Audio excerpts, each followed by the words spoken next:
there's a sort of user view you can think of. The user applications up here, they need to talk to these drivers somehow. And they do that with the help of what's called the VFS here, the Virtual File System Switch, which is a kernel service. And this virtual file system here, this supports the use of these so-called device driver files. So in Linux, everything is a file basically. And when you talk to drivers, those applications, they also talk to those drivers via a file. So these are the files here in user space. And they're called virtual files basically because when you switch off your Raspberry Pi, those files will disappear. They're not real files, but they sit in RAM while the power drops there. So these user applications, they can use sort of file read and write commands to access these drivers basically. And so you can use something like a read command to read the temperature. You can use a write command in the user application to turn an AD on, for example. Now there's another view as well, which is that an application, in order to issue those read and write commands, it has to go through, you can think of this as an API, application programming interface. So this is the GNU C library that comes on your Raspberry Pi. So when you've downloaded everything, you have that on the system there.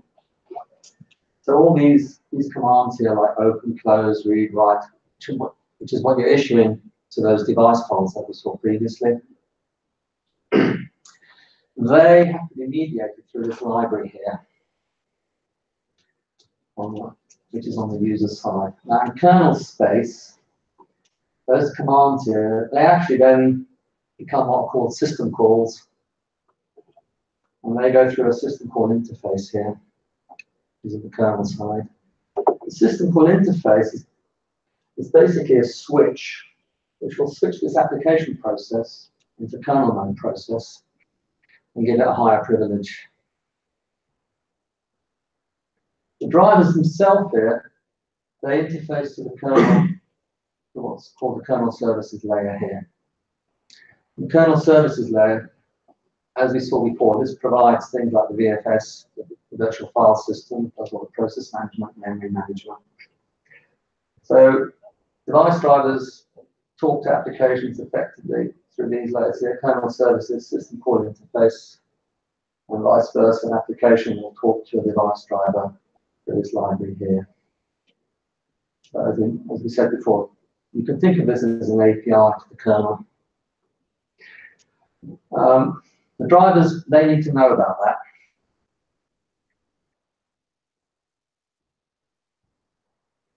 Now, the drivers themselves, in order to interface to the kernel services, they have their own API, which are called kernel headers. Now, these become important in a minute. If you're going to try writing drivers on a Raspberry Pi, you have to bear in mind that the kernel headers, which are in your Linux source directory, they have to match the version of Linux that you're running. If they don't, you'll get compilation errors when you try and compile the programs. Does that mean if you're developing for several types of Linux, you have to have, depending on which kernel you use? Exactly, you have to know which kernel you're using. Okay. And are they vastly different? No, but you will come proper because if you've got older kernel headers, they might not match with newer versions of Linux. Yeah, you need the easiest thing to do is to, so whichever version of kernel you're using, download the source code for that, put it in a separate directory, so it doesn't. So you can have a number of kernel source directories on the system basically.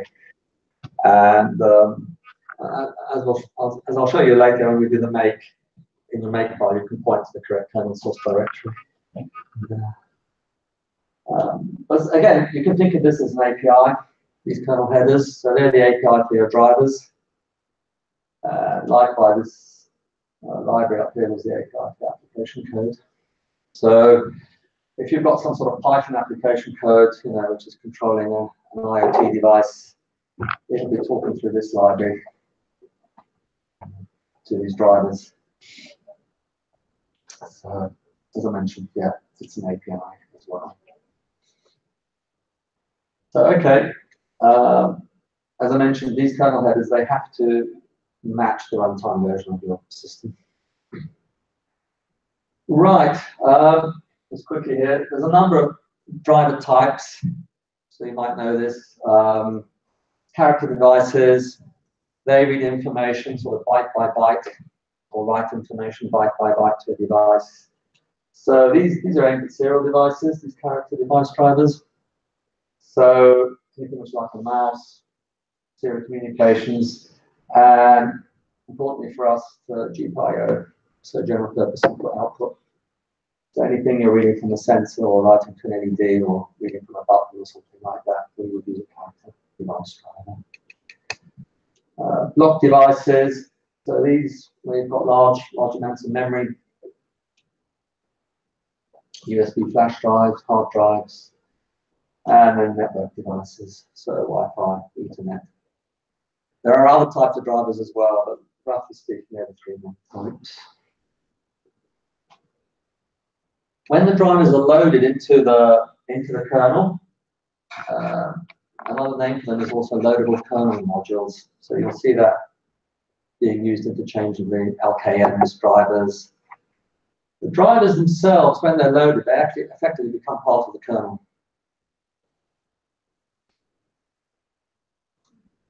So, quick run through the differences between user space code and kernel code. Code that you run in user space, so the code that you're probably used to programming, it tends to be sandboxed, so the memory is restricted. If it crashes, then the system doesn't crash. The system still keeps going. Kernel code, so any driver that you write, it's not sandboxed. It has access to the whole memory. So if that crashes, the kernel crashes as well. So it's quite dangerous from that point of view. Yeah. So what's the main reason for writing drivers or kernel code? The main reason really is for sort of real-time operation. So if you're monitoring something which is critical, and it could be that you're monitoring, so say a smoke alarm, and the smoke alarm goes off, that'll generate an interrupt. You want to be able to handle that as quickly as possible. Anything which you need to handle very quickly, you would write as kernel code.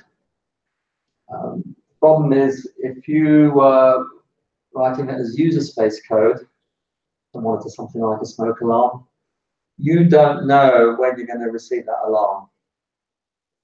So there's no real control over when it's any sort of code here, and instructions will execute when they're in user land, basically. But in the kernel, if you write kernel code, you can control that quite finely.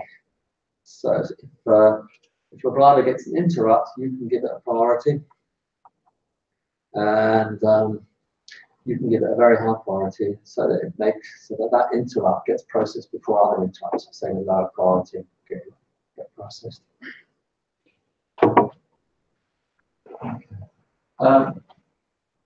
Kernel rebuilding. So we mentioned this before quickly. For the Raspberry Pi, it's fairly easy.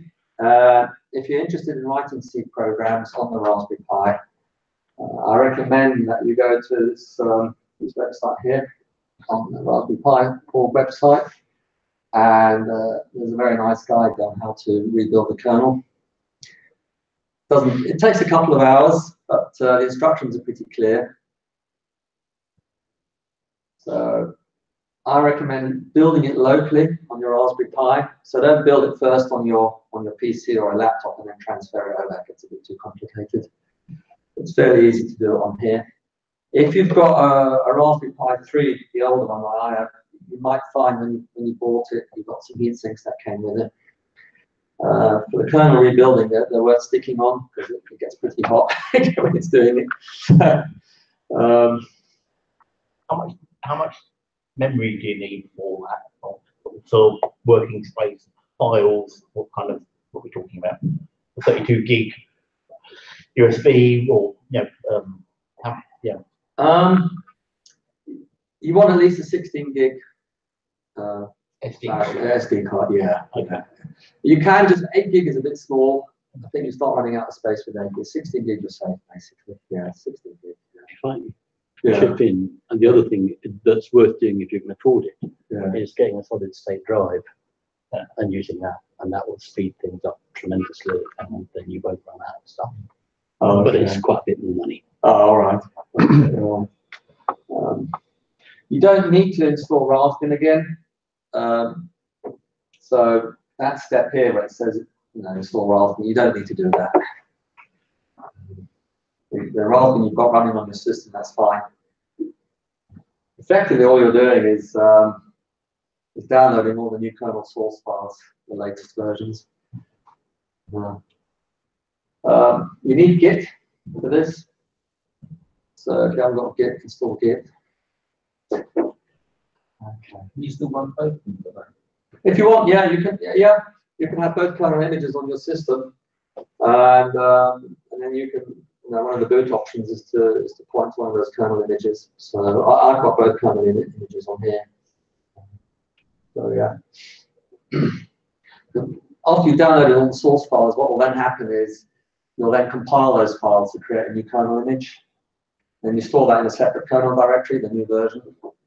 And then one of your boot configurations will be to point to that new kernel image if you want, or you can use the old one. So, yeah. All right. So follow all the steps for local kernel building here.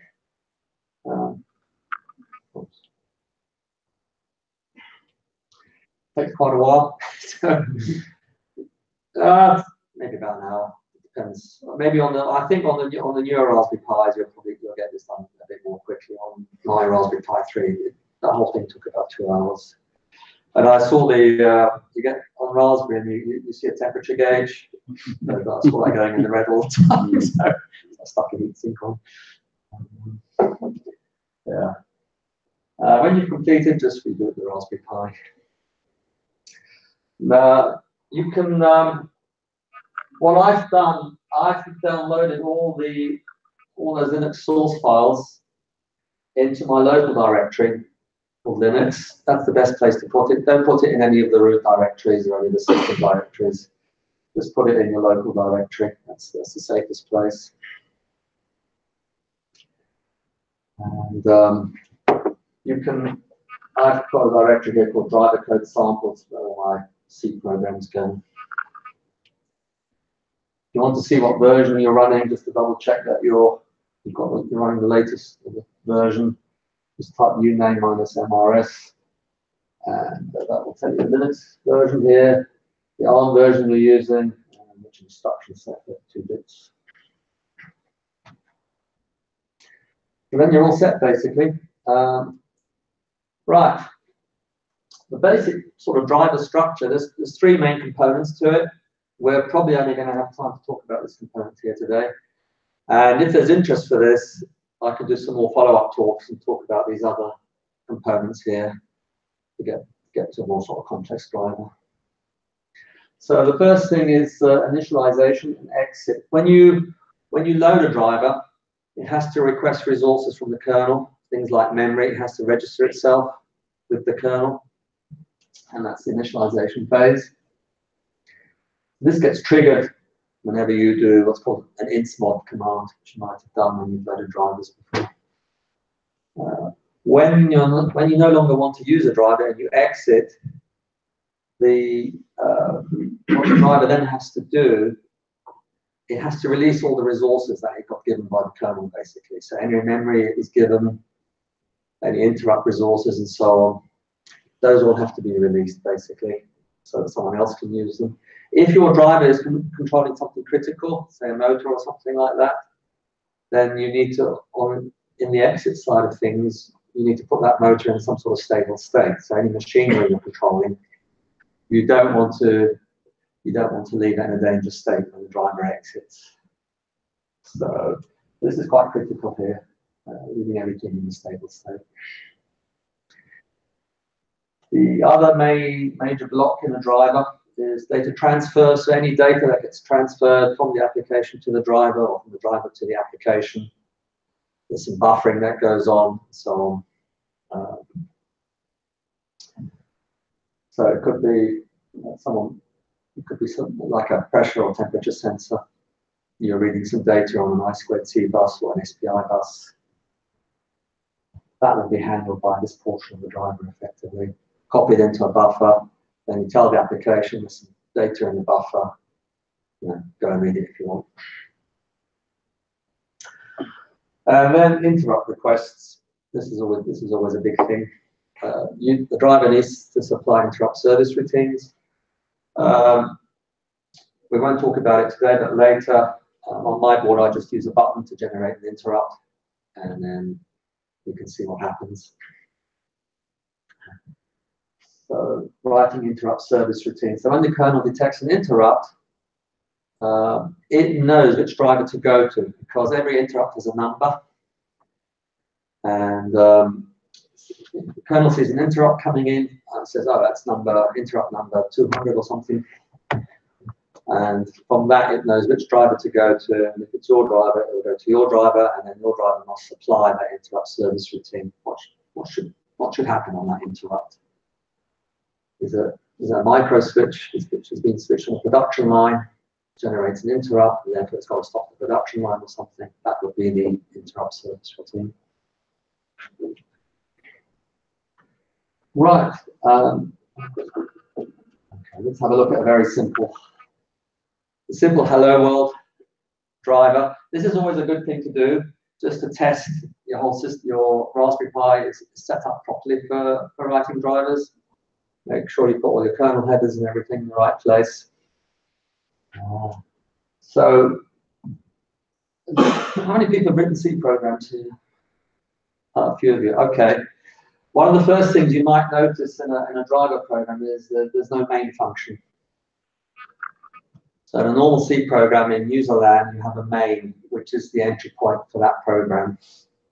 In drivers, the entry point is actually this function here, module init. And that is a macro which calls your initialization function when you load the driver date. So we need to define an initialization function here. I'll call it hello init. What it's going to do is print hello world. And this doesn't get printed to the screen either. In C programming for user land, you're probably used to what's called a printf function. In kernel land, it's printk. In kernel, what happens is all messages they get printed to what's called a ring buffer in the kernel, where any sort of message from anything gets stored, and that's constantly being filled up. And then there are various log files that make use of it. In Linux, you can see what's in there using the dmessage command. So this won't actually get printed to the screen. This will get printed to the ring buffer. Likewise. I don't know which hello world it is. Pardon? If you have a bunch of drivers all saying hello world, how do you map which ones? Oh, okay. You don't have to identify yourself, or it's identified in you'd have to write something here. Yeah. Okay. Yeah. So it You shows don't up as have to say hello world. You don't have to do that.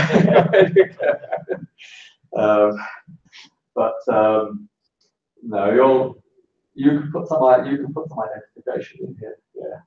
so it's not identified when it goes in the D message. It just The comes out message will just just say hello world. the hello world. Yeah, yeah. I'm missing the ring buffer. Yeah. Unless you've given your driver the main ways of, again, we'll get into this, we won't get into it today, but later, when you bind your driver with a device file, it'll have a special number, and from that you can identify the driver basically. There's a command also called modinfo, which you can run to see what's happening, to extract some information from the modules that are loaded.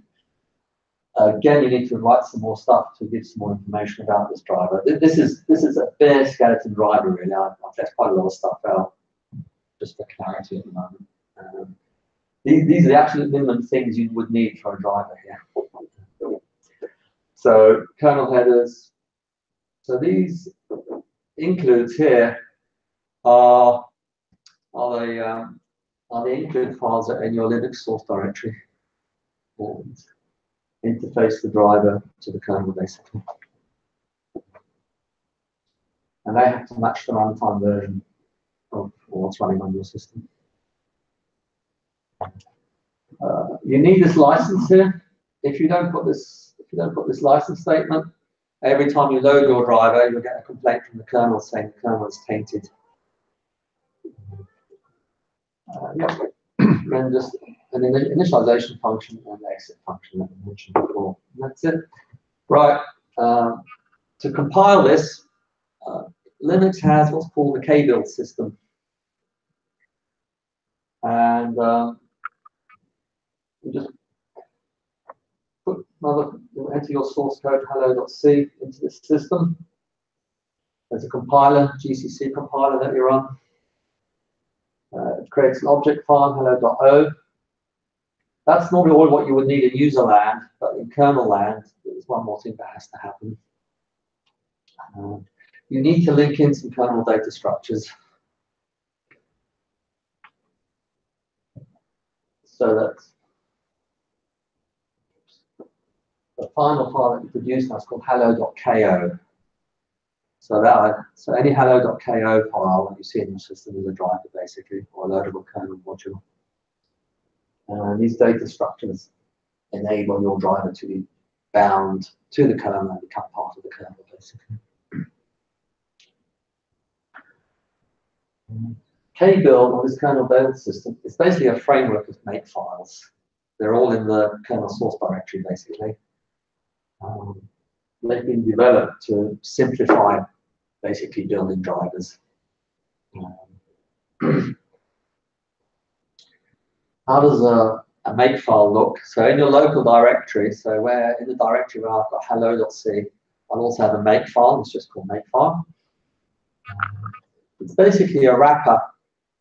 All it will do actually is point to where the kernel source directory is, because all the building takes place in the kernel source directory using that framework of make files. You don't really have to know what's in all those make files. You just have to know that they're in the kernel source directory. So in your make file up here, you need to point to the kernel source directory. So kdir, kdir, /Linux, that's where my kernel source directory is. Then the default make, in other words, when you type make without any arguments, is to change to the kernel source directory, run make there, using the source file, in other words, hello.c, which is in your local directory, pwd.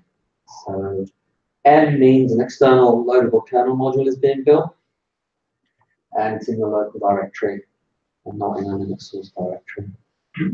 So this is the thing, this line here is what does the work in building your driver basically. The build process generates loads of files, and if you want to clean things up a bit, you can type make clean. And I've got a couple of helper things here. Normally when you insert a driver manually, you would type insmod. It's a super user command, so you've got to do a sudo insmod hello.ko, that will insert it. And then when you exit or you want to unload the driver, you type sudo rmmod. If you want to see the hello world statement, just type dmessage and type it into tail, and you'll see hello world. You can all these files they're on my GitLab public directory, so you can download all this stuff and play with it. When you run it, if you type make load, you don't need to type these commands manually. Make load will just run those commands for you. So simple GPIO driver, very simple LED connected to GPIO 13. Coding goal here is when we load the driver, the LED will go on, switch on, and when we unload the driver, the LED will just switch off. So there's no application program interface to this. This is, again, sort of the next stage of writing a simple driver. All we're using here are the Linux commands insmod and rmmod to load the driver. And the driver is called LED-on-off.c. And it's going to use the GPIO registers in the RPI chip. Once we get into writing this sort of stuff, you have to start becoming a bit more aware of the architecture of the Raspberry Pi system. It's not always that easy to discern because Broadcom kind of only have the old data sheets from the older Raspberry Pis available. So you have to do a bit of guesswork what's there, and a bit of trial and error. But the basic architecture is you've got your ARM device. The kernel that is running on the ARM runs in virtual memory. So you'll see that in a minute. And that's an important thing to remember. Everything that's in kernel mode runs in virtual memory, basically. Now, your GPIO registers, they're all in physical memory. So when we write a driver, we have to map the physical memory address of the GPIO registers into the virtual memory of the kernel. So that's an important thing in the driver itself. So the question is how we find this GPIO base address that's down here. Where do we get that information? That's the tricky bit. So anything with GPIO and writing drivers, that's the first thing you do is find this GPIO base address. Well, the way to do it, there's a file in the /proc directory called IO memory, and that lists all the physical addresses that are in the ARM's memory map, basically. So you list that, just do a cat proc/IO-mem, and have a look for something called GPIO. And there you find the base address there, 3F, 20,000 there.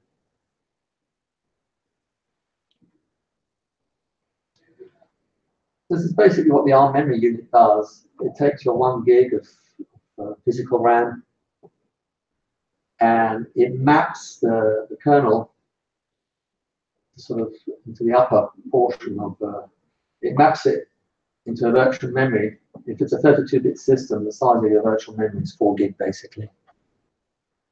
And what it will do, the ARM memory management unit, it will reserve 1 gigabyte of that for the kernel virtual memory.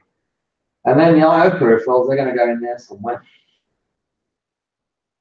We're not quite sure where, but they're going to go up in there somewhere. But we don't need to worry exactly where they go, as long as we know this physical address. We can use a C function called IO remap, which will map this physical address into the kernel space. Now, when you look at the Broadcom datasheet, it gets a little bit confusing because their GPIO registers, they list this base address here, 0x7e. As we saw before, we saw a completely different address for that. And we looked in /proc/IO. Now, so what is this address? It's because they're looking at the address range from the point of view of the video controller that's on that Raspberry Pi chip.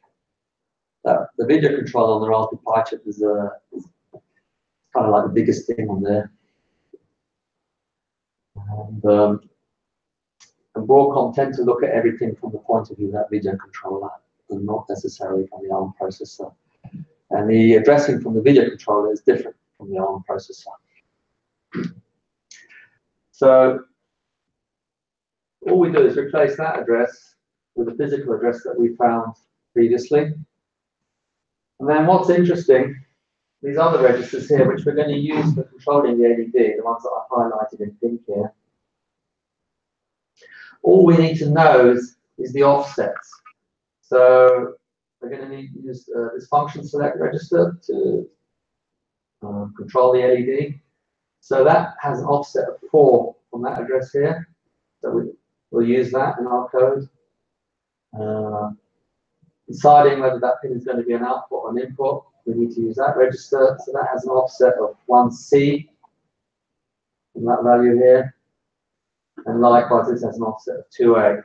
So the offsets we can calculate, and then we can just add them to that base address like we found previously. Yeah. Okay. I'll go with this. You can look at this on the PDF. So this just defines what the registers do. We basically need 3 registers to control the LED. All the registers on this RPi chip, they're multifunction basically. So you have to choose what sort of function they're going to be. You have to choose whether they're input or output. And, so there's quite a lot of sort of setting up to do on those registers. Everything is multiplexed on this device, and then you have to just make sure things are multiplexed in the right direction.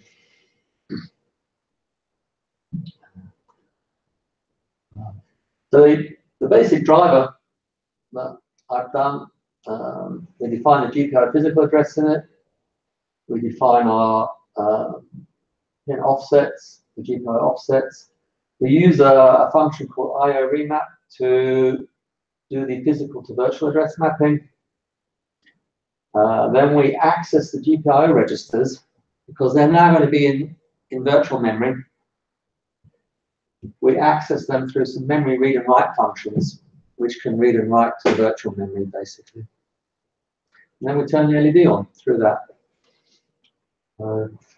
When we unload, we turn the LED off, and then we use IO unmap to unmap that physical address from virtual memory and not use up any kernel resources. Quick walk. Again, as before, kernel headers up the top, module license. Here's the base physical address, which we found before. We define it there. We need to set a page size in virtual memory. How much memory do we actually want to request? We don't need that much. The typical thing is a 4 kilobyte page size. Here's the offsets that we got from the Broadcom datasheet.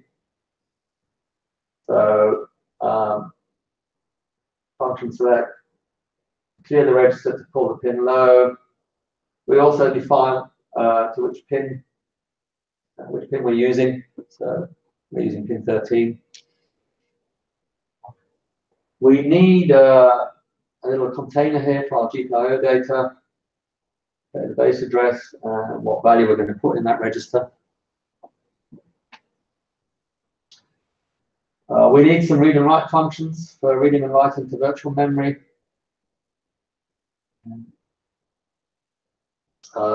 In those read and write functions, we put the offsets of the registers in there to get to the right register. Then here's the real meat.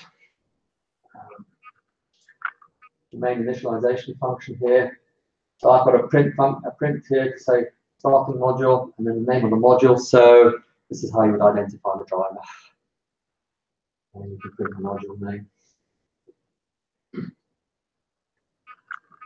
Here's the remapping function, mapping the physical address to virtual memory.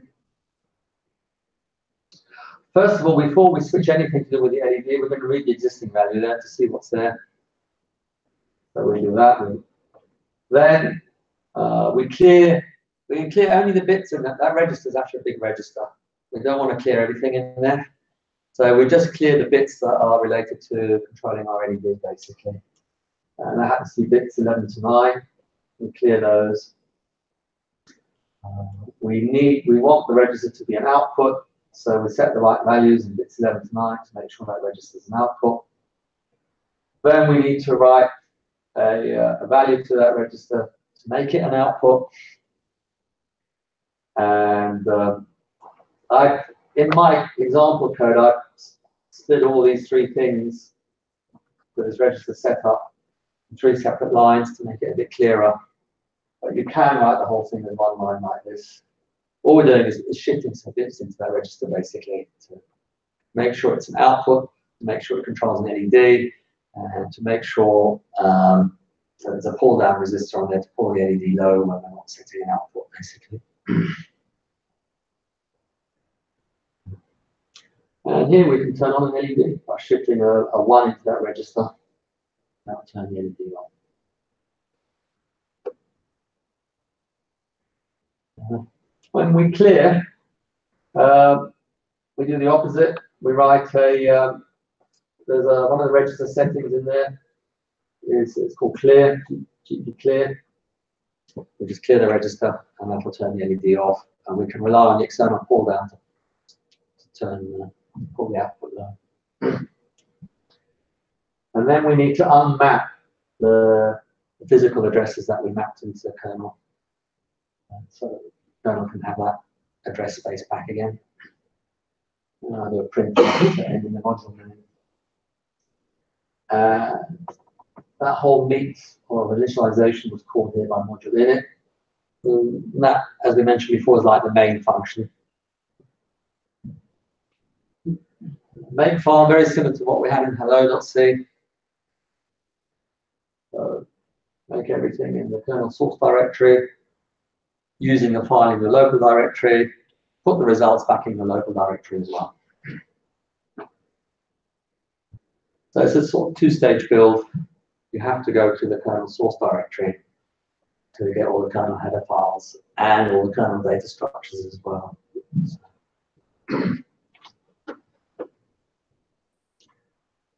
And then you can use these helper functions. Make load, we'll load the module, turn the LED on. Make unload, we'll unload the module and turn the LED off. So if you download what's on the GitLab site, build it on your system, it should work. As long as everything's connected. So that's pretty much near the end. Presentation and code samples, you can copy that from our public GitLab site here, gitlab.com. And it's in May 29th, today's date there. All the files are in there. If you want some help with this, feel free to contact me either through LinkedIn or Facebook. That's it. Any questions? Can we add that to the site, to the meetup? Sorry, to the meetup page. Oh, okay. That way we don't have to be freaking out our camera pictures now. Someone will do that. Meetup, well, the Skills Matter website or the... No, the No, Facebook. the meetup website. There's a place where you can put comments and stuff like that. There's a discussion area down the bottom. Oh, okay. Just probably the. You want this? You want the link put in there? Oh, okay. Yeah, Sure, so yeah. if you upload your PDFs and Okay, I'll do that. Yeah, that's no problem. Yeah. And other information like your Facebook, LinkedIn account, your birthday. Oh, okay. Bank account details be nice. And then I'll get. but certainly I'll get on those Facebook scams. as well. Yeah. You put it on Facebook as well, and you can join our Facebook group as well. If you'd like. Oh, okay. Not everyone likes Facebook, I understand that. Oh, okay. Fair enough. No. So basically, what we covered there is really just the first parts of doing a driver, which is just loading and unloading and initialization. We didn't even cover any data transfer. We haven't covered interrupts. If there's interest, we can do that following lecture. Great. Yeah, you were talking about at the beginning. Yeah. Building the entire Yeah. kernel. Yeah. And then later on, you had the make file. Build your driver. Yeah. Is it? Does that make builds the driver? Does that recompile the whole kernel? No. Or was that so? Recompiling the kernel was a preliminary step, was it? It's a preliminary step. When you recompile the kernel. Yeah. And so is that strictly necessary, or is it possible to build drivers for the existing kernel, or is it because you can if you want. If you can get the headers for the existing kernel, yeah. So what I found, I couldn't get the headers for my existing kernel. I tried, and I couldn't do it. But what you can do, so the first step would be to run that uname command to see what kernel version you got. Then go to the Raspberry org website and see if they've got source files for that. Then just clone those to your system. Is there normally a lag or something between when they release a kernel and? Yeah. What I did, I got one of those, the SD card you get with, which is preloaded with the Raspbian system on it. I used that first, and then I tried to get the kernel headers for what was on my SD card, what came with the thing, and that wasn't on the. I think what tends to happen is what's on the Raspberry org website is always newer than what's on the SD cards you buy. So yeah. So, but yeah, you don't need to rebuild the kernel if you get the. Right. Yeah, sure.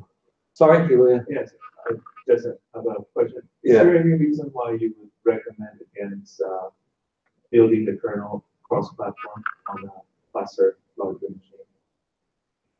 You can do it on a. There's no reason. No. I thought you were recommending. I found the Raspberry Pint to sort of be fast enough, really. It's no. If you want, you can build it on a faster machine. Yeah. It gets just a little bit more complicated doing it. That's all. If this is your first time doing anything like this, the easiest thing is just to do it straight on the Raspberry Pi. It's easy to adapt other drivers from different sources. There must be drivers available for all sorts of things on Git. You just download and recompile it for the Raspberry Pi. Is that relatively easy to do? No, I mean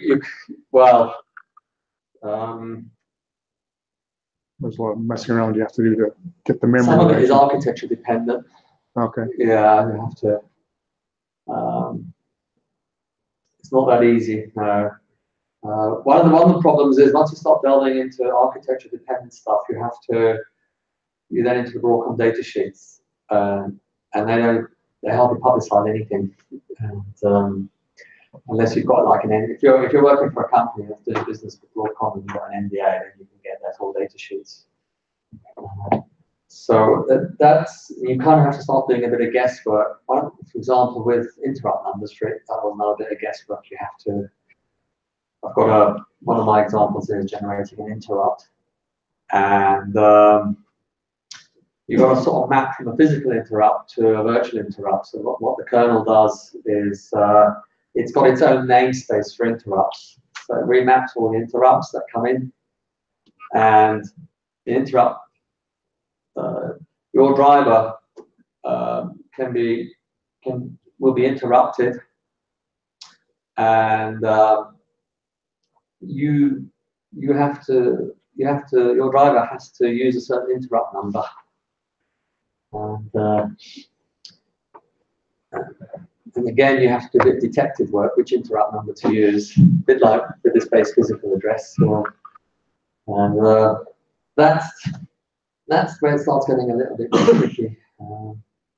But on the other hand, something like a Raspberry Pi, what's quite nice is you've got a full Linux operating system on there, and so you can start sort of experimenting with drivers.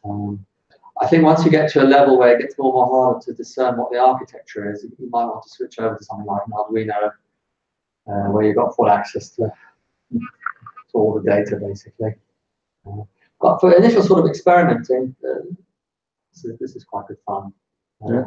The other thing is what you get drivers which sit on top of other drivers as well. This is where it gets. You have to be aware of that a little bit as well. So there's a Broadcom. There's one of the things I didn't mention in this. There's a sort of very low level Broadcom register driver in there, which we sit on top of actually as well. Yeah. So you don't have to really worry about that too much. Cool. Okay. Yeah, thanks very much. Great. Thank you.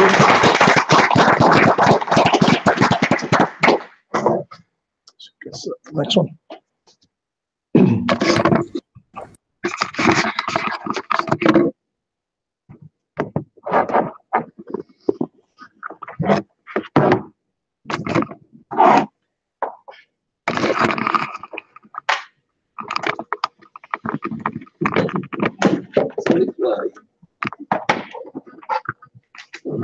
so much. It was really interesting. Pleasure.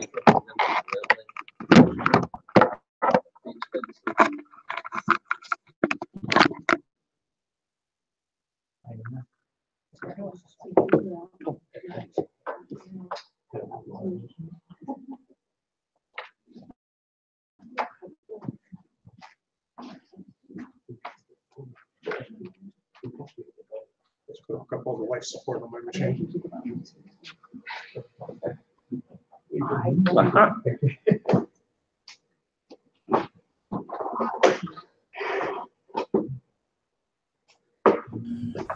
Good morning. There you go. Yeah, I can hear you. Excellent. Yep. Good evening. Good evening. Can you hear me okay? Yeah. So I can hardly hear anybody in the room, so you'll have to shout. Okay. Sorry? What? Okay, Tony, go ahead. All right. Okay, so what I'm going to talk about is KiCad, and so the sort of thing we can do is I've been doing is printed circuit boards like that. I don't know if you can see it. It's got fairly fine tracks. Let's see if I can get the light. With tracks on both sides, and the sort of thing I'm ending up with is a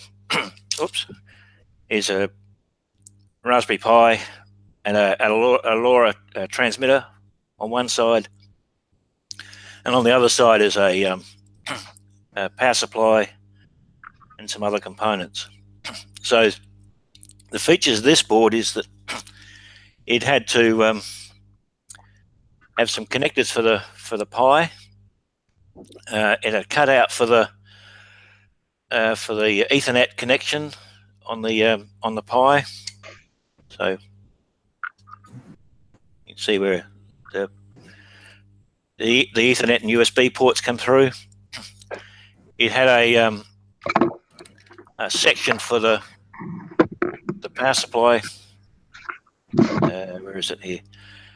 There's a section for the power supply to sit there, and there's pre-drilled holes, pre-drilled mounting holes, and so I didn't have to drill any of this. I just sent this away, and it came back with all the holes in the right place.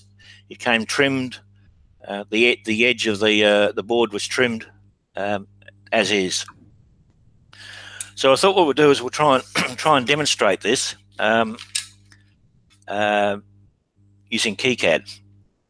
So let me see if I can share my screen. What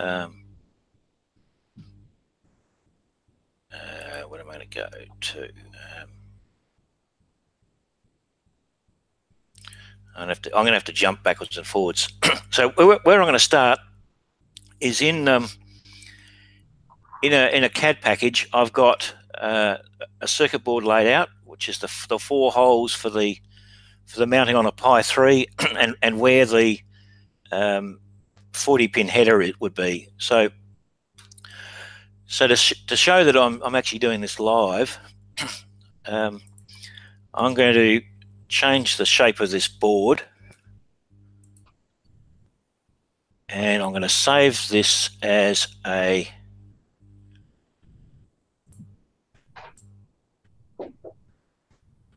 so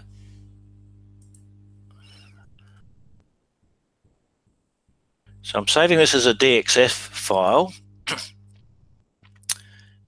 and I'm going to import that into KiCad. Now, if I change, can you see KiCad now? No. You still okay? I'm going to go back. I'm going to come. Where the heck are you? Okay, so I'm going to have to share my. Actually, let's see where this works.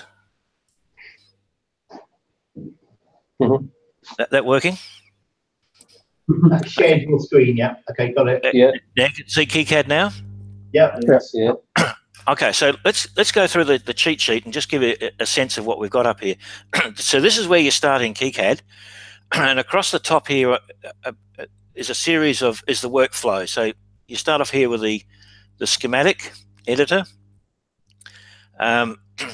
If you wanted to edit any of the schematics or the library function, there's a schematic library editor. Then the third one across is for doing the printed circuit board editor itself. And so we're just going to work our way through those three. But I don't need to come back to this main screen. I can actually get to them. These elements are actually on every part of KiCad.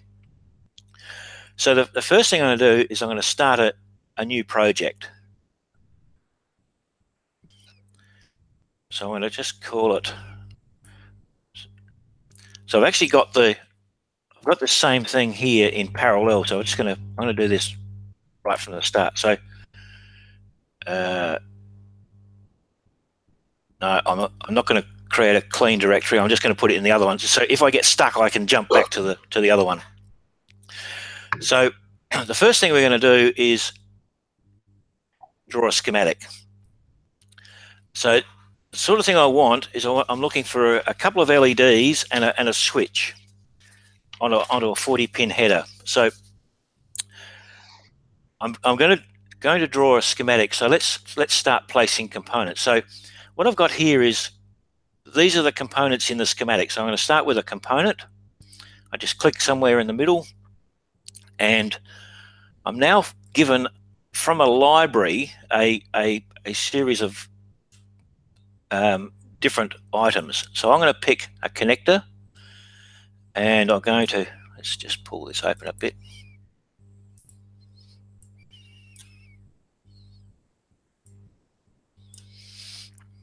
And I'm going to come down here. You can see connector 2 by 20. And what I'm looking for is, where am I? I'm going 2 by 20, odd and even. So that one there. And you can see down below it a preview. So I'll double click on that. And now I've got a 40-pin header. So it tells me at the bottom it's the type it is. I've got a J number up here, which is like the component number, but it hasn't assigned a J1, J2, whatever at this stage. I'm then going to place. Let's place some resistors. So I'll go place a component. So I'm going to come down here to where am I going to come to? Device.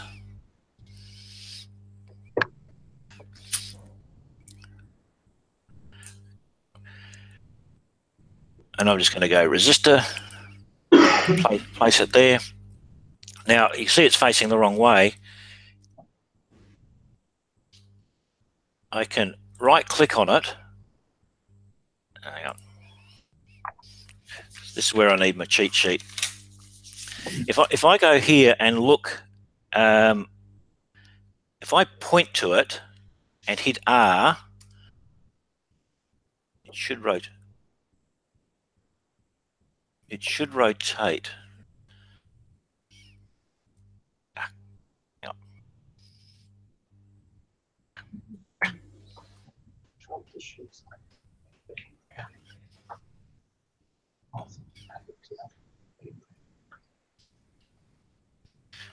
Where I get a bit of out of practice with this thing. Clarify selection. What am I going to do?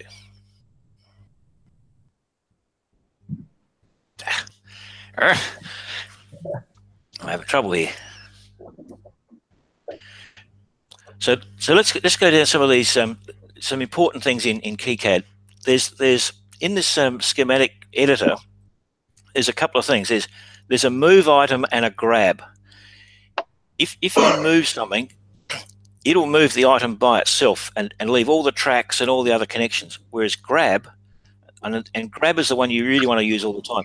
It will move everything with it. So I've got no wires on this thing yet, but if I was to, so I'm now literally just putting the cursor over the resistor and hitting G, and now I can move this item.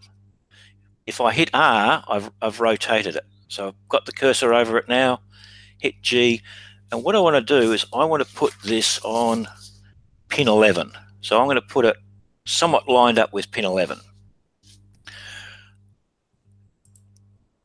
I come back and place again, component.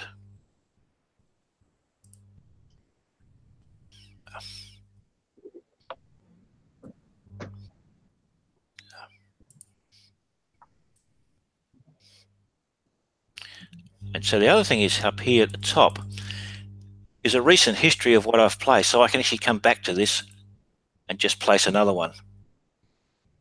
Hit rotate, and I'm going to put this on pin 19, like that. I'm going to put another, and all I've did there is, rather than having to go back up to the top and to the place and select the resistor, I just click the cursor and it takes me back what I've done last, and I can place a third one here. And I want to put this on pin 31 as a pull-up resistor. Now I'm going to just move that up a bit. So I put the cursor over it, hit G, and just move that up a bit. And I'll move it over here, something like that. Now what I don't want to do next is I want to place some a couple of LEDs. So I'll come up, go place, component, click the cursor. Now I'll go back to device. And there's a bit of experimenting to find out where things are.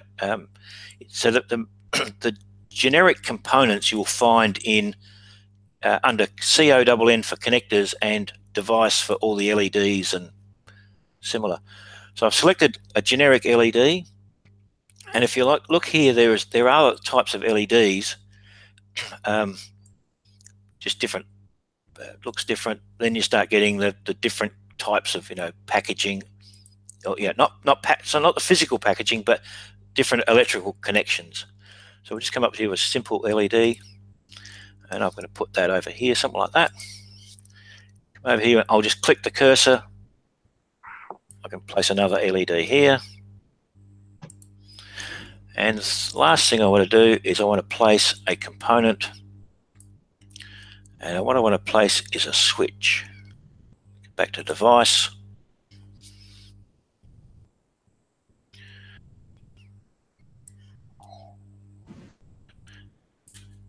I should find it here somewhere.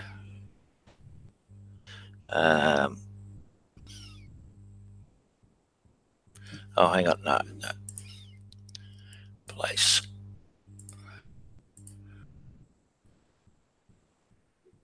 Where are they? Switches.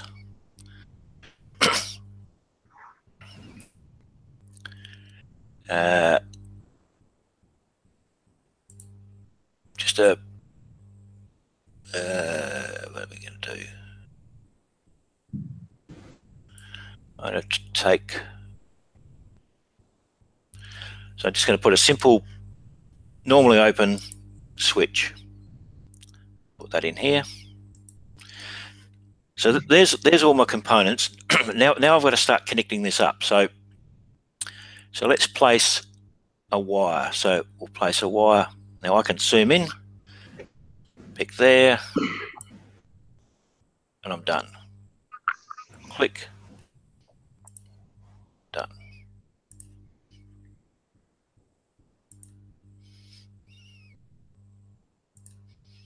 I just work my way around like this, a bit of this, get myself there. I'll come back and click again, come over to 29. You can see it's put a joint. Now, the next thing is, how am I going to get the 0 volts and all that? So there's another thing you can place up here, is a power port. So what I want to do is I want to put And these are there's nothing special about it. These are just the point of it is KiCad knows that these are for power, so it'll start to thinking about it's got to put thicker tracks in, because you can have we'll get later on, you'll see a set of design rules. So we put in, it knows that these are a different table in the design rules, but I'm just looking for something to, it's about being common. So I'm going to use this for the 3.3. So I'm going to put this up here, and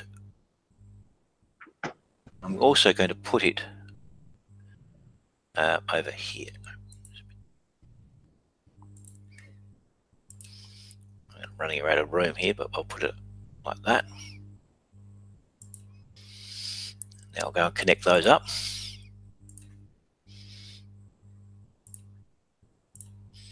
Once you've got this done, this thing sails along after here. Now the other thing we're going to do is put another power port for the 0 volt. So what I've done is I've just go VSS, be here somewhere. I mean, there's nothing, and I'll put that down there like that, and I'll put them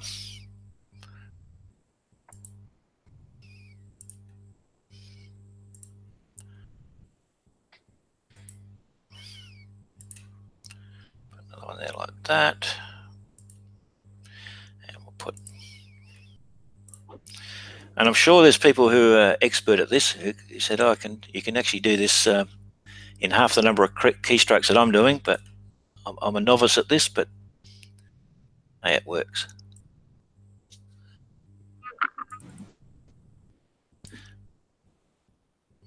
So actually what I'm doing there is I'm clicking to start with, and I'm double clicking to end it. Otherwise it will want to keep following me and keep drawing track. Click there, double click here, and there's the schematic. So I can now save that, and I can save the, and that was a control, that was, if you come here, it's saving is just Control S. So I would just, out of habit, be just doing Control S every now and then, just to keep saving as I work my way along. So now we've got a simple push button switch, and actually this is not much different than what Ruben had in for his presentation. So the next thing is we've got no resistor numbers, we've got no resistor values. So we can do that. So we can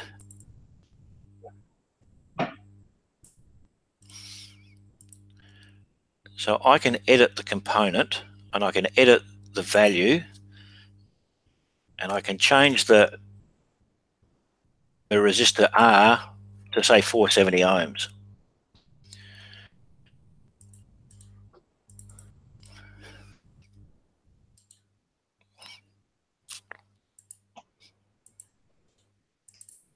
Oh, lost control here. Why can't I do that? What I'm trying to,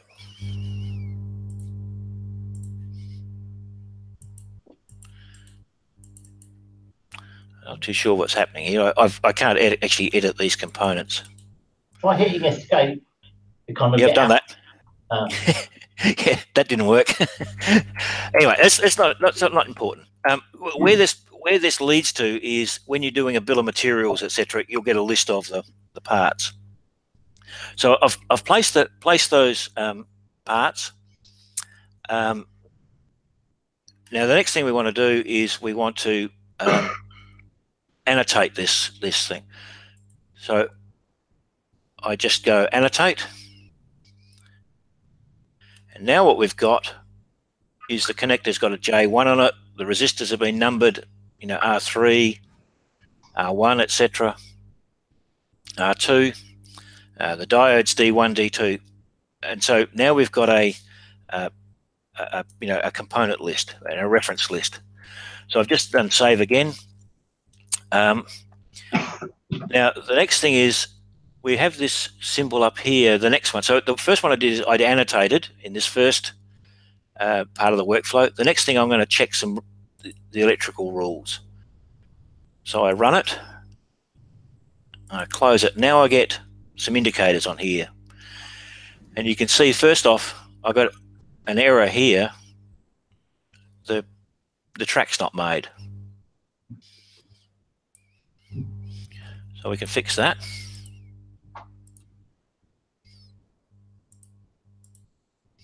And if I rerun, delete the markers, rerun it, it's gone.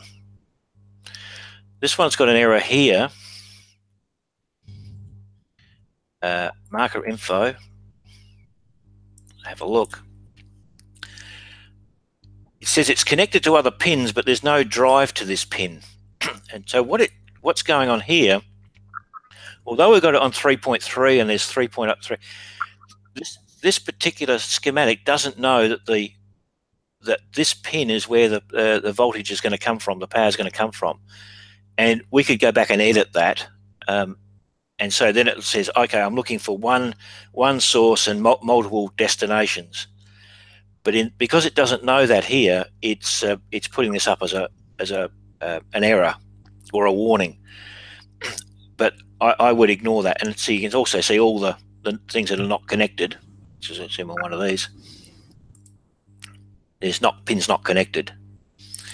But that's okay. They're just warnings. So we'll move on from that. Now, the next part of this, come back to the cheat sheet, is we now have an electrical schematic, but I have no physical, I don't know how big those resistors are. I don't know what in terms of their rating in terms of half watt, quarter watt. I don't know their physical size. I don't know whether they're through-hole plated or surface mount. So that's quite independent. So the next thing we've got to do is make an association.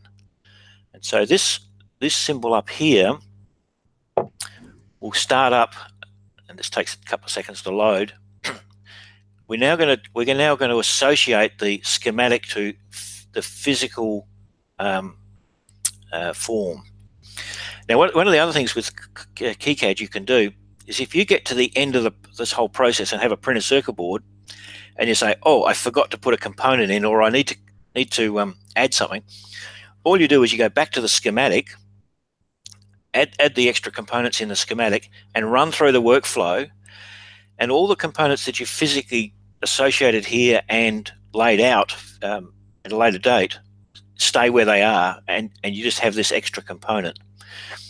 So I've got the components here. There's the numbering that we had on the schematic, the D1, D2, etc. And I've got this huge library, and each one of these, if I come under potentiometers, you get this huge list out here. So how are we going to find our way through this? So there's 3 filters here. I can filter by keyword. I can filter by the pin count. So when I go back to where we go, come back to the schematic. This thing knows that this J connector is a 40-pin header. It knows that the diode is a 2-pin, and so what am I doing? It's using that as the filter. So let's activate all 3 filters, and this third one is the by library. So what we're going to do here is we'll now just tell KiCad what these are.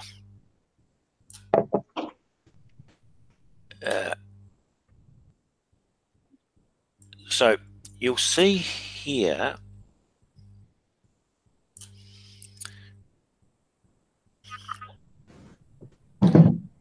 these are the LED types.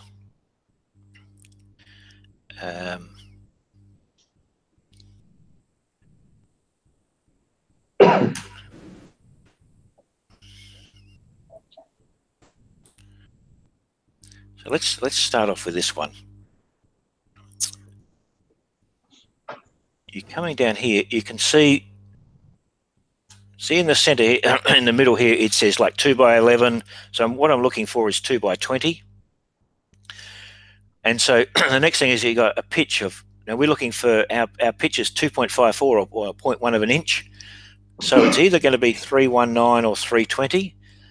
This is the through hole plate, and the one below it is surface mount. So if we pick that, which is 2 by 20, 2.54, and double click on it, I've now associated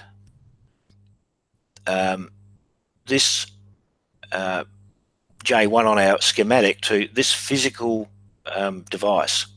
The only problem is these numbers on the right hand side are not what I did when I practiced it. So let's come to the resistors. So what we're looking for is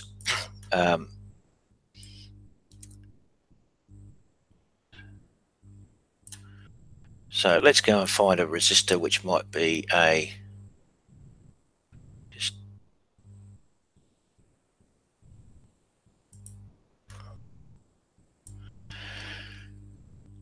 so you can see the first ones are all surface mount, and then THT is through hole plating. Let's have a look here. Let's find one. So you to know the physical size. So let's do something at say, I don't know, 15 mil. And you see here it either can be standing up vertically or horizontally. So it's a 15 mil LED, a 15 mil resistor. Say it's 5 mils, probably too big. Anyway, just for the sake of it, we'll say it's a 15 mil long, 5 mil diameter, horizontal, and we'll just select that. Now, question is, how do you know what you've actually selected? So I'll come back to this. You'll find here it is at 57. It's actually grayed out. So to just come and do the next one, I just re-click on that. The push button, the switch.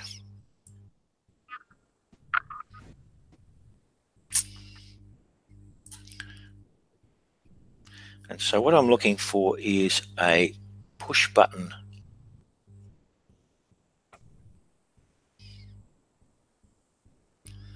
switch. That'd be interesting.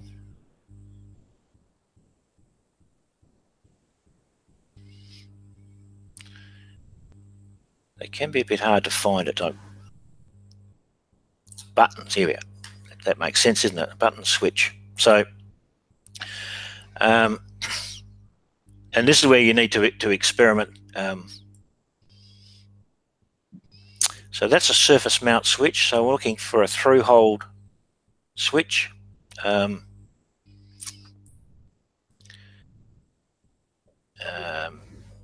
don't know. We'll try it. Let's see what this one's look like. And we'll come back up to these LEDs. So we'll try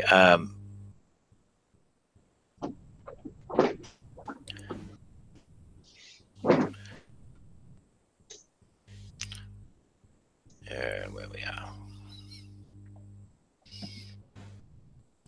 I've no idea. This is quite interesting for me because it's not lining up with what I had before. So it's so what I'm looking for here is sort of the diameter, the pin, the physical arrangements of this.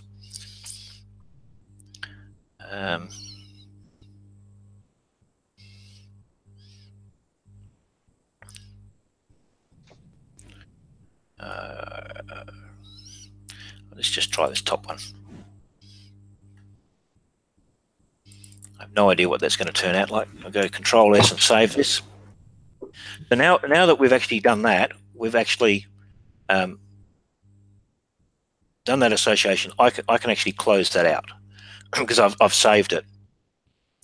Now the next thing to do is we'll come back to the schematic. I'm going to create a net list. So this is now the connection between the next phase of this. So I create a net list, generate that, and it's got a name.net. I would save that. At the same time, I'm going to create a bill of materials. I've just generated that, close that out, and now we'll run this. Now we're actually going to do the physical layout. So I come to read the net list in, read the current net list. I've done that, read it in, and there are all the components. So what I'm going to do now is I've got to separate them out a bit. So physically, I just put the cursor over the part and hit G for grab, and I can move it. So I've just got to spend a couple of seconds just sort of separating. There's a switch.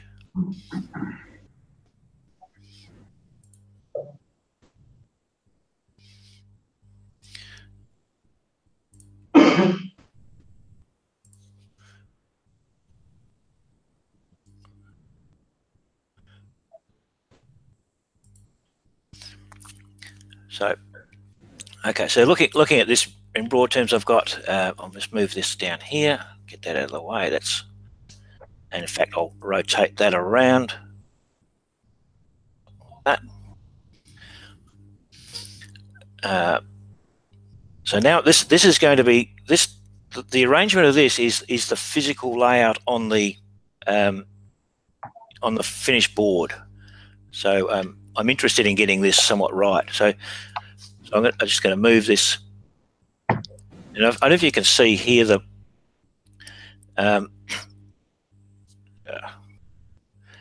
you see if I've got a jagged line, it's not vertical. So I'm trying to actually get this in the same line. Move this resistor over here. Same. Now you can see I've got the resistor back to front. So I'm just going to hit R for rotate a couple of times. Mm-hmm. I'll move that over there. Actually, I'll move that. I'll hit G for grab. I've grabbed it and it's moving the tracks like this. Click, and it's going to take this switch. Oh. Now I'm going to rotate this around. What do I want? I want like that, I think. Like that. This is the pull-up resistor there. Just move that. Something like, I'll tell you what we'll do is we'll rotate this as well.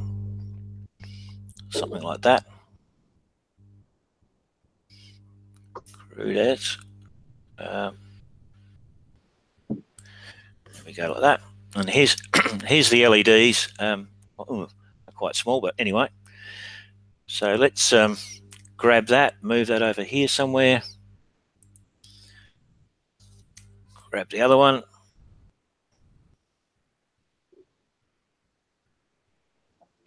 Sort of get this. Okay, so in it now I've got a fairly crude layout. And what you're getting here is these white lines are where the connections have to be made.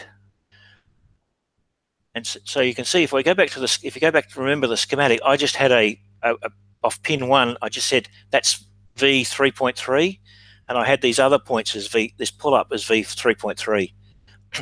KiCad's connected all them together, so you don't have to have your schematic completely cluttered with wires everywhere. So now let's actually start placing wires. So I can actually start placing tracks. Now, what I should point out is a thing called a set of design rules. And what that is excuse me, this is the width of the track, what any vias would be, the drill size, etc. Now, by default, it's only got one. So we could we could add another, a track here. If you wanted a wider track and a 3 or 4 different width tracks, you go and create them there yourself. The other thing that's important here is to find the company you're going to have your printed circuit boards made and find what their design limits are. And so you'll see on each of these companies will say, for this $4 PCB, the minimum drill size is X, and the minimum track size is, and the minimum track separation is. You need to put them into these, or check that your design rules are correct. Otherwise, you'll have something it's an expensive board. So for this exercise, I'm just going to leave that one track in there. I'll come and select the track, and we'll just start laying physical tracks. Now, you can see up here on the right-hand side, I've got the front copper, the back copper, and other layers. So let's put this. I've selected the green back copper, and now I'm going to lay this track. And I've now laid a track on the back of the circuit board. Click here, double click, and I've laid another track. Now we'll start down here, say up here, lay a track, and I want to come up here. You can see how it's trying to route this thing. So if I click back here, I lock one of these points, and I can do something like come down here, zoom in. I'm just going to leave this I should clean this up, but I'm just going to leave it like that. And as I'm laying tracks, of course, they're disappearing off this list. Down a bit, come across. It's really, this is a real quick and dirty.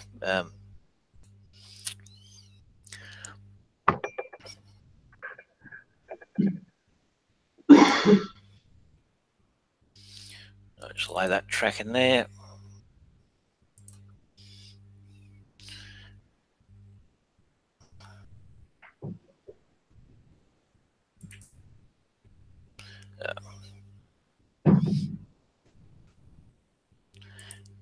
Lay that in there.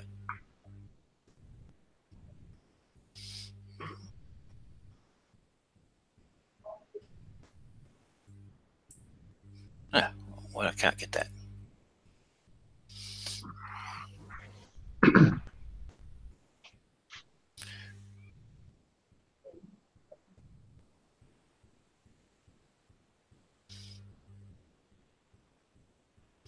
Where am I?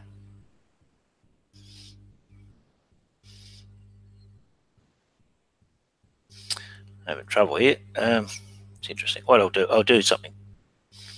I'll do this. I'll just come up and join. I know. Sorry. Let me explain one thing. Up here is the grid, and so what you're talking about here is what's the grid the grid increment. So if I come down and make it finer, say 0.1 mil, I should be able to line up with these.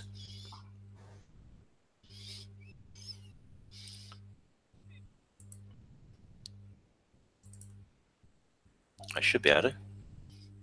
We'll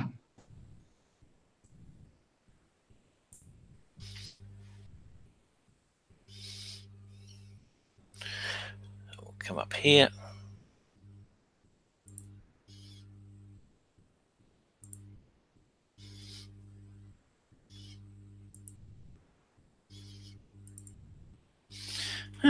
Okay, I can't. Let me. Sorry, Tony, we're just running out of time a bit. Can you? Oh, okay. So what we'll do is we'll keep laying this. Let me jump over to the. This takes a lot longer than I thought. So let me open. Let me.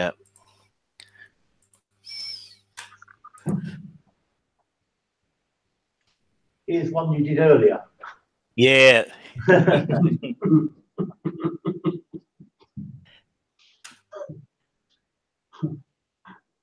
Half of the course of the live demos. Yeah.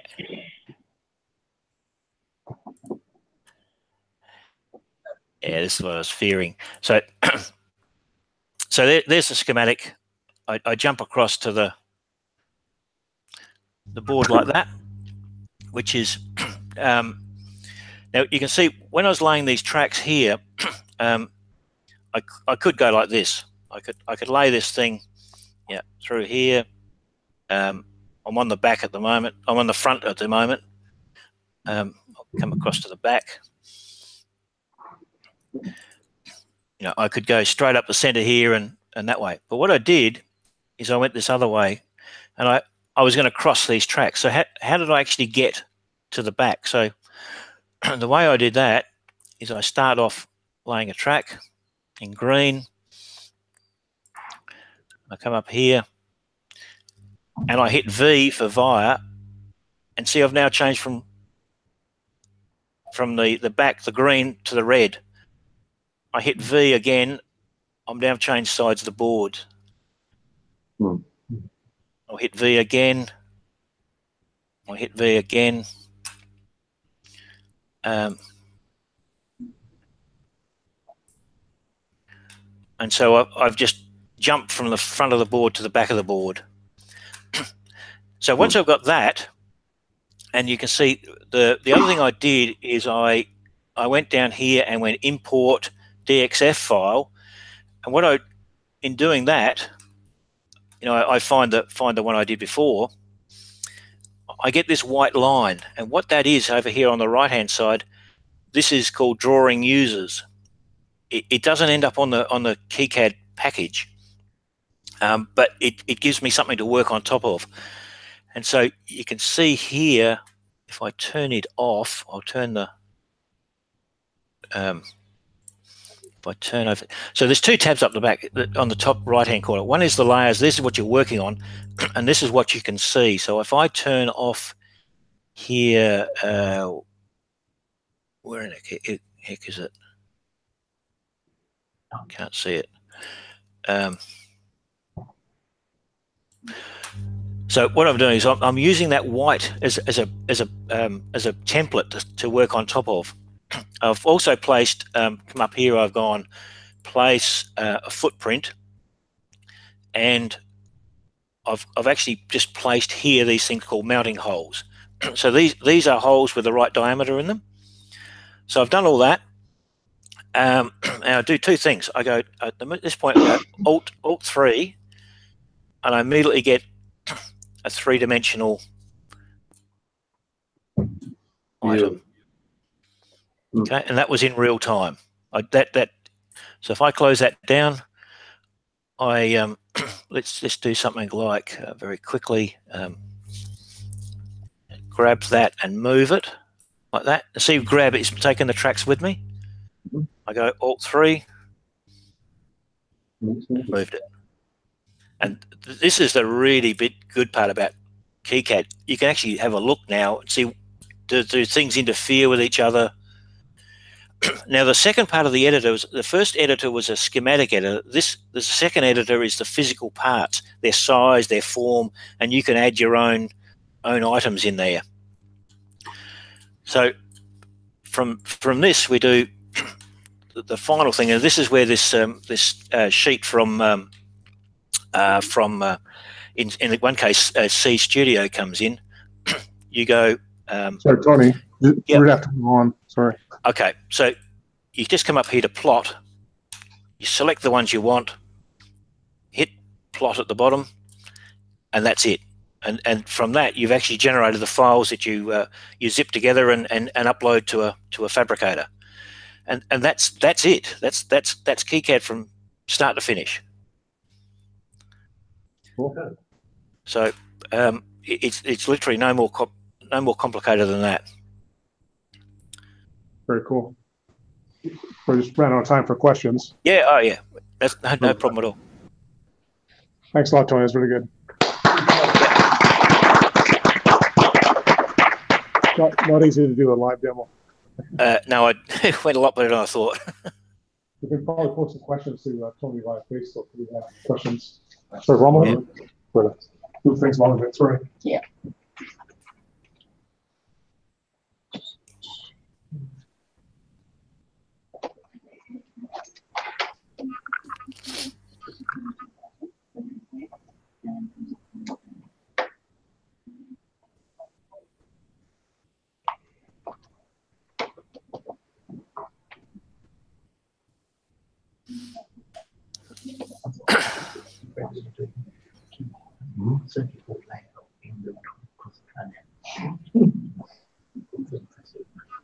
Very impressive.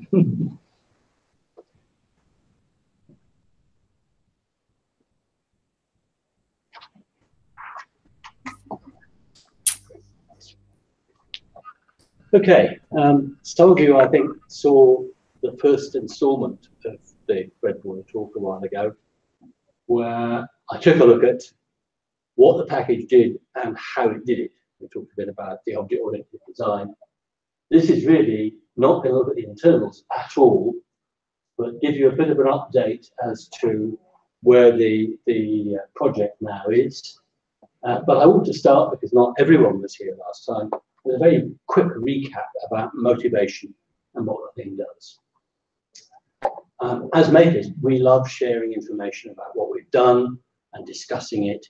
The only problem is documentation tends to be a rather neglected child sometimes. And the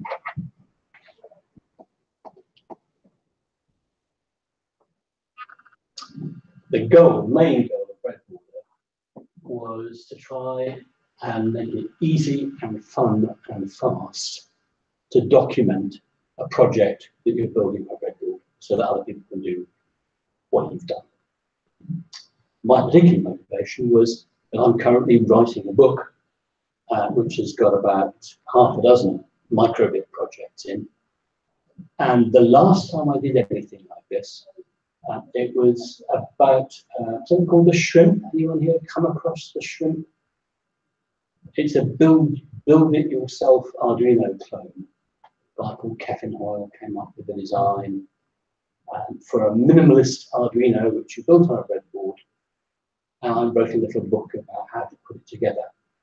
And I nearly went mad because I was using something called fritzing to do the diagrams. Quite a few people have come across fritzing.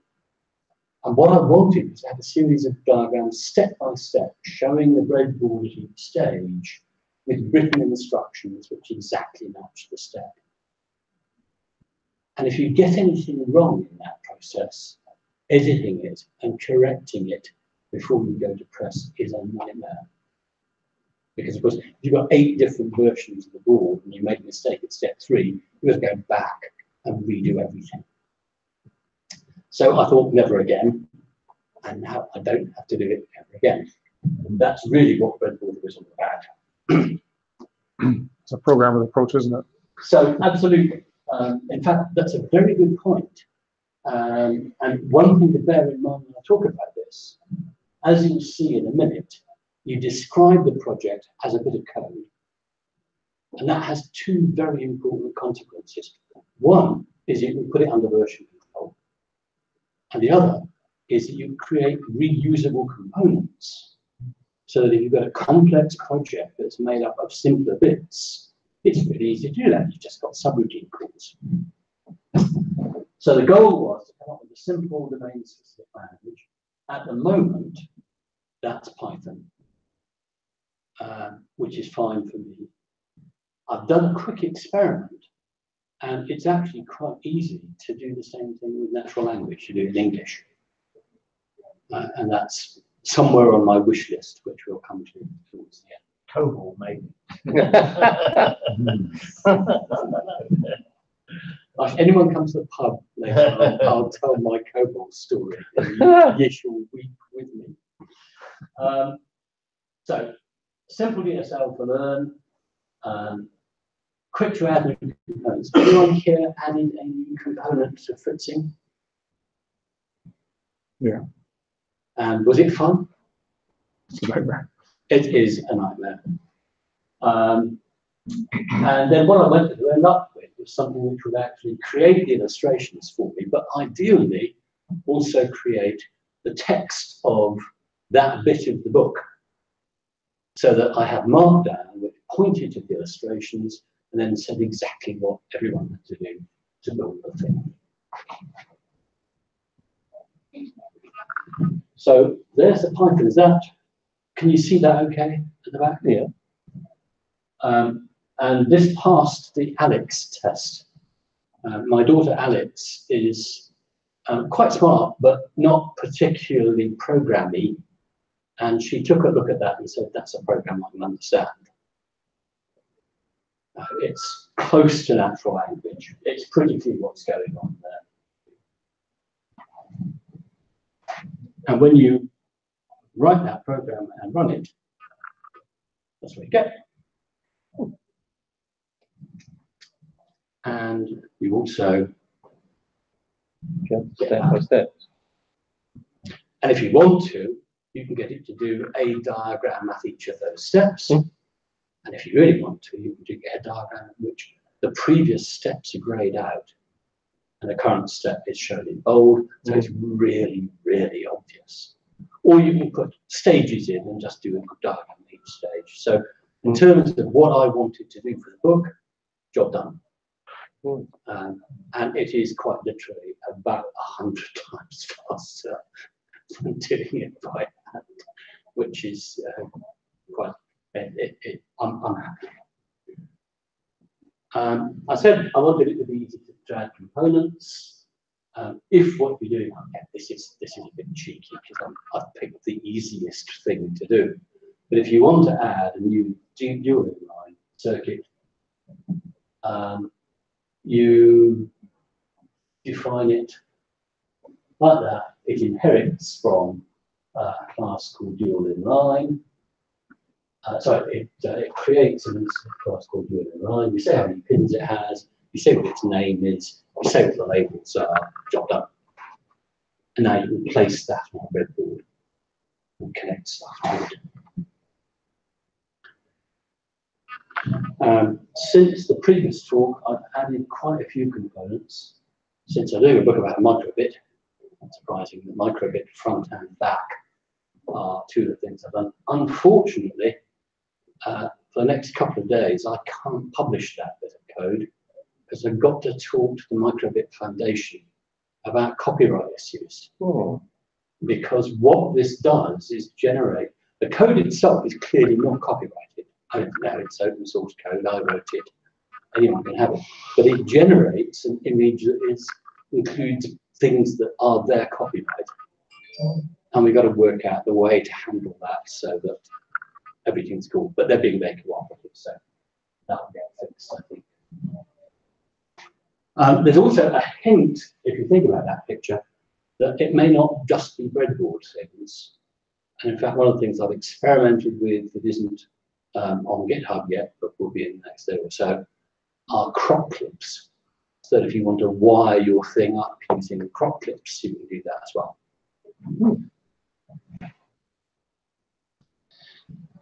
One of the big issues with all of this was trying to make sure that I had decent automated tests. The reason for that, you can fairly easily write automated tests that will look at the text code that's generated and check that's correct. And you can do fairly easy tests which take a look at the SVG, because I generate scalable vector graphics for the diagrams.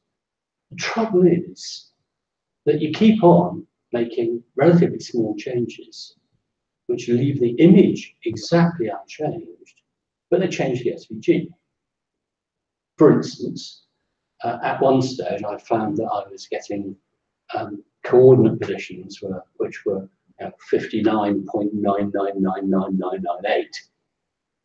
I thought, no, I'll tidy that up because I don't want to waste all that space and it makes the file unreadable to humans. So I'll do a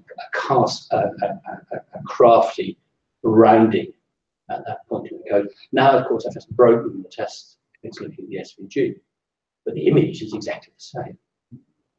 Fortunately, there's a brilliant bit of code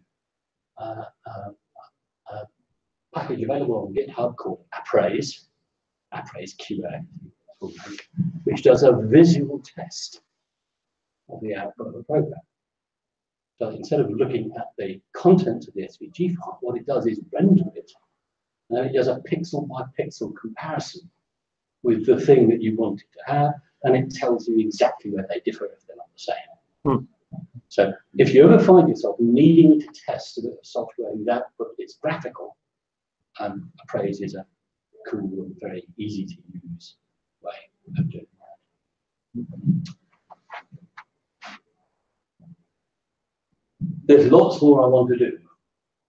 I mentioned natural language input. It's actually very easy to use a restricted subset of English, which corresponds fairly closely to the written instructions that I created, and then generate the diagram from that, and also make sure the instructions are in standard format. I need, sadly, to replace Appraise, I think, because it's written in JavaScript, it relies on Node, and if I want to do automated testing on GitHub, which I do, it's quite hard to use JavaScript tests with a Python program. But it looks as if there are some fairly comparable bits of code available in OpenCV that will do the graphic comparison in Python and show the diffs. So at some stage, I'll get around to doing that. Lots more components that need adding. Crop clips I mentioned. Microbits done. Microbit connectors. Most people use microbits with things that sit alongside a printed circuit board and you connect them up. I need to do the graphics for that. As you'd expect, given this illustrious gathering, Raspberry Pi diagrams are quite a high priority for me. Again, I think it's probably about half a day's work to do a particular version of Pi. There are huge content libraries in Fritzing. And although they're a nightmare to create, it should be fairly easy to import both the SVG and the connector information, so that immediately you've got access to all of the Fritzing components in Breadboarder, which would be great. Be even nicer if you could import Fritzing sketches, but that's a lot more work, because I don't know if you ever looked at the structure of Fritzing files, but Byzantine is kind. They are really quite complicated. It's a pretty simple job, like a day at most, I think, to export netlists in a standard format.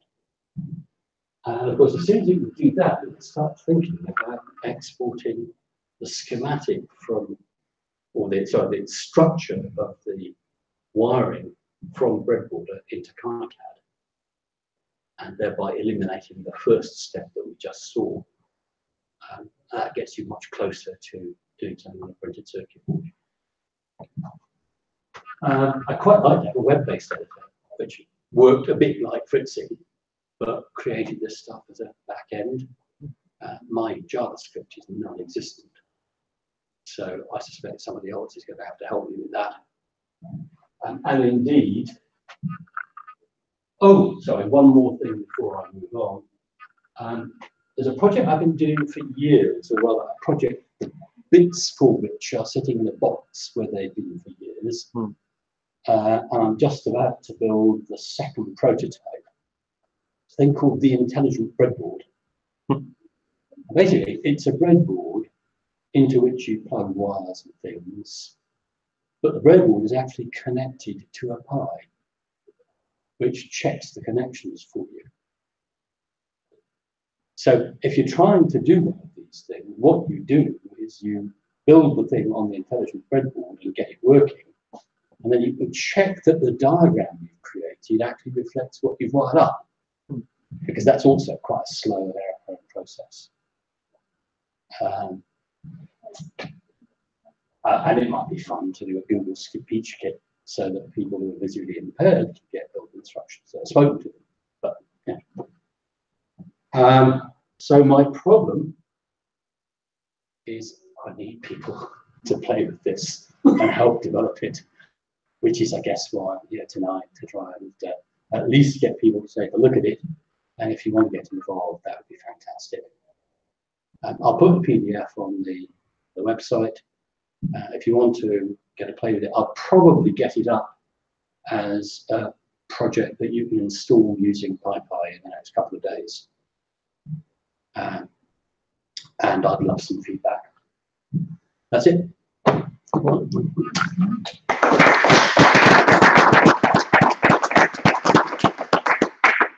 Questions?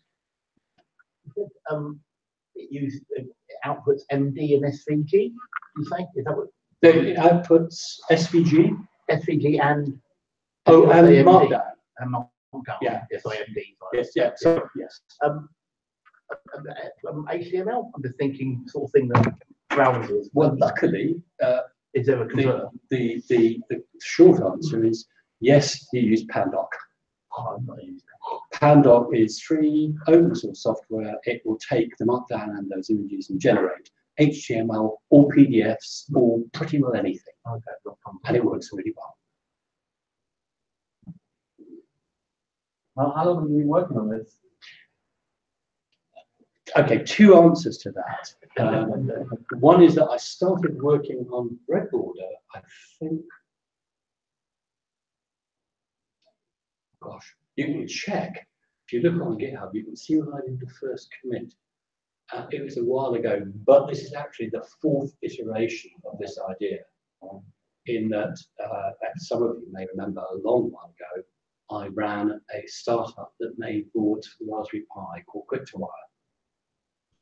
And the very first thing that I did for that was generate a very colorful schematic of the interface board. And I did that using the grandfather of this software. And then a bit later, and this sounds like a completely different project, but I found myself teaching a course for the BBC engineers up in Salford. And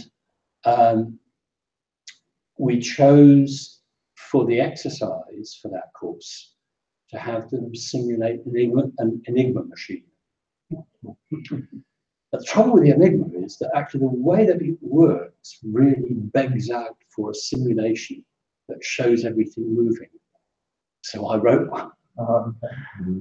And that used the same SVG library. I suddenly realized the SVG library I've written, which is actually a trivial thing that's up on PyPy already, that I've written for the schematic diagram worked just as well for the stuff I was doing with Enigma. And then I did a couple more versions before I wound up with this. So effectively, it's been bubbling up to the surface since about 2008. How do you get all the component images? I draw them. You draw them and then you... Oh, if you take a look at the microbit code, you can see 2 days of solid pain with a micrometer in which I was measuring every single line on the microbit and converting it to parts of SVG. I might have had a mate that might have helped you there. And the trouble is, there is actually quite a good image, SVG image available from the foundation. But the SVG is horrible. You couldn't read it to save your life. And it's done using some third-party tool. It's incomprehensible, and I decided to do it from scratch. You spent 10 years writing a breadboarder, so you can reduce the amount of time when you write your book. Yeah. So met earlier by the programmer's approach. Well, I'm hoping, you see, that perhaps 100 people will use it, and then that 10 years begins to look a bit more realistic. Also, That's exactly how a program I haven't been doing it full time. Should make that. Okay, if you have more questions, then the pub is a good place to ask them. Excellent. Thank you very much. Great.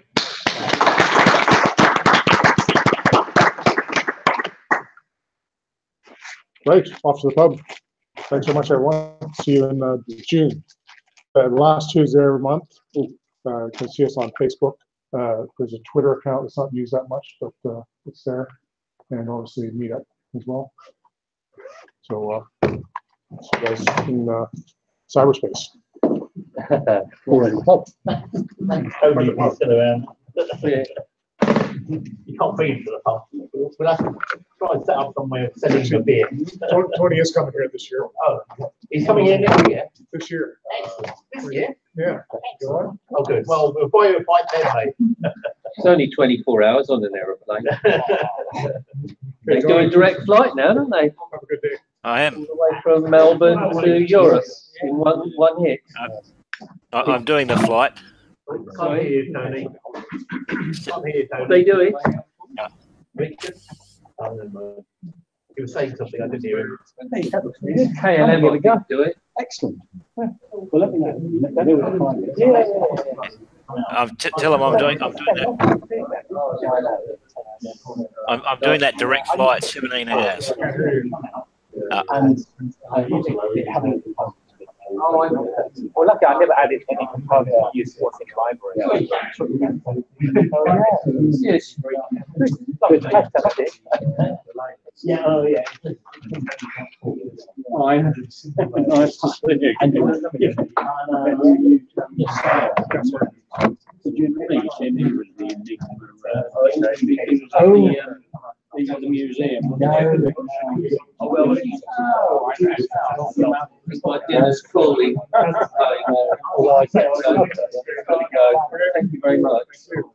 It's been intense mind-wise, at least nothing else. All this stuff is available online. You can find it up the section, at least. You've got people talking. Yeah.